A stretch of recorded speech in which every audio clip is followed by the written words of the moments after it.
So the Pintagax booth, I handled it like at least a month or like 3 weeks before the actual event. It was given to me aside from AG who had it. Yung mga first periods of the Pintagak is, of course, sinettled po na namin is sino yung mga merchants, the flow with everyone, the proposals, and then we check din kung ano-ano yung mga ititinda nila, ganon. Actually, meron kaming UTPC collab na ginawa. It consists of 3 different artists from UTPC. So they contributed their stickers, okay, in exchange for something for UTPC to gain from them. So we have a total of 3 merchants. We have Idlip sa Dilim, we have Blush Meadows, and then we have Vimsy. Hi guys, I'm Daniel Kian Cadena, also known as Kians or Kian Sleep, and I'm from the booth of Idlip sa Dilim. Actually, yung preparation namin for this booth, medyo mas napadali kami kasi last year meron na kami mga sarili namin nagawang merch.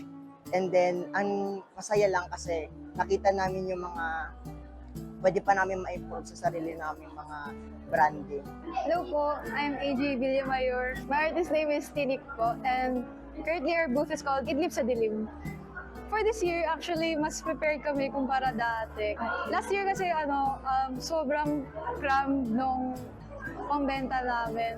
Pero, in comparison to this year, we were at least 2 weeks early or 1 week early with the manufacturing.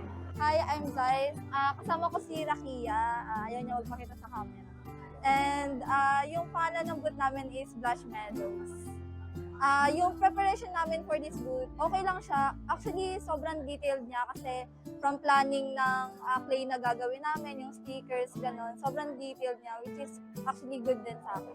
I am Aaron Paul Benavides. My artist name is Wetsush and nasa UTPC booth ako. So firstly, yung ginawa namin is yung mag-conceptualize nga ng panibagong designs for this year of Pintagak. After nun, nag-decide din kami kung kanino magmamanufacture and yung schedule nung kung kailan siya ipiprint and kukunin. Ano pong ginagawa nyo ngayon, Kuya Yanis? Nag-set up kami ng booth ng UTPC. As you can see naman na mas na-improve ko din siya. Like, unlike last year na medyo putyo-putyo pa yung display ko. And ngayon, mas na-evolve ko pa siya and mas dumami yung mga paninda ko.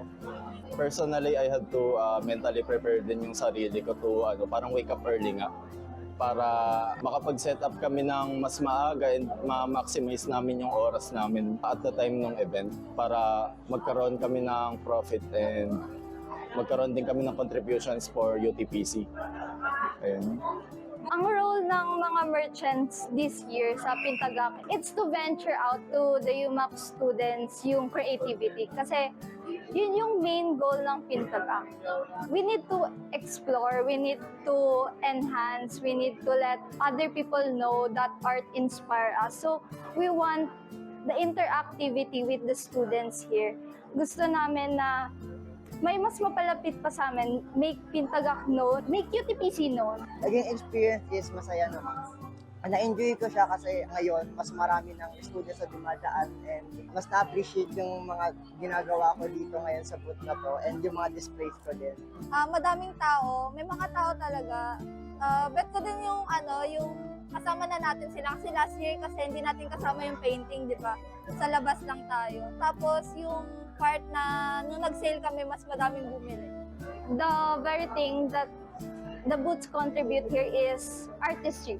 Artistry in terms na we have our own expression in creating different types of art forms. So in here, we can enhance and we can let other people na, uy, may art kami, kaya namin to. It's really that UMAC is not just academic, but it's, the artistry is there. Siguro masasabi ko, ang laki ng improvements. Ngayon may sarili na kami table na pwede namin mapakita lahat ng mga arts namin. And it's a great way to also express our creativity sa event na to. Mas malaki din yung improvement besides sa venue is yung mga tao na nakikisalamuhan namin. Siguro yung pinaka-favorite ko, yung first day, ang dami, binumog talaga yung gacha namin, yung tigdos, gano'n. Ayun, nawala lahat ng gacha namin kasi naubos na. Pintagak is not just a contest nga.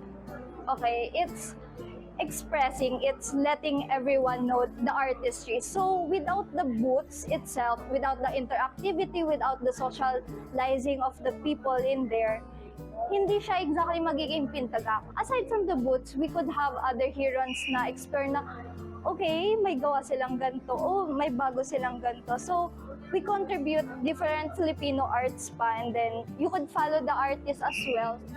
Pintagak next year. I think I would suggest more on interacting naman with the students. So, if we UTPC had booths, why don't we offer them naman to the students who's also creative? This way, the students can join us with the fun. Because Pintagak is for everyone. Artistry is for everyone. I hope you look forward to Pintagak next year as well.